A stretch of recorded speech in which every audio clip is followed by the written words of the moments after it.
Simplify. 5 over A plus 2 over A. Now, from this example, let's check the first algebraic fraction. 5 over A. The denominator here is A.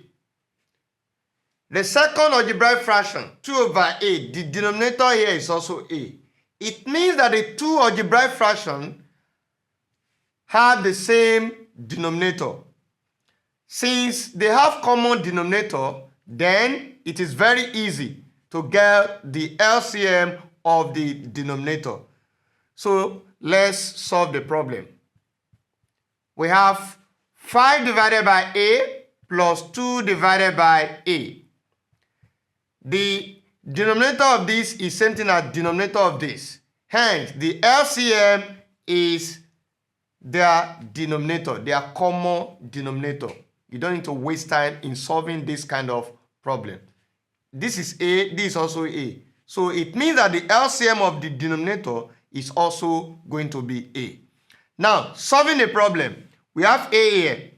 A divided by A, that is the denominator here, A. A divided by this denominator, what do we have? We have 1.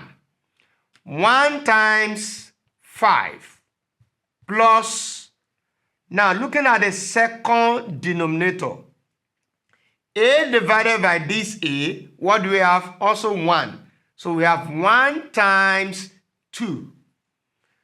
So in this case, what are we going to have? 1 times 5, what do we have? That is 5. Then 1 times 2, what do we have? That is 2. Divided by A. So 5 plus 2, what do we have? That's what? 7. Divided by what? A. So the answer is 7 over A. And that is the solution to the problem.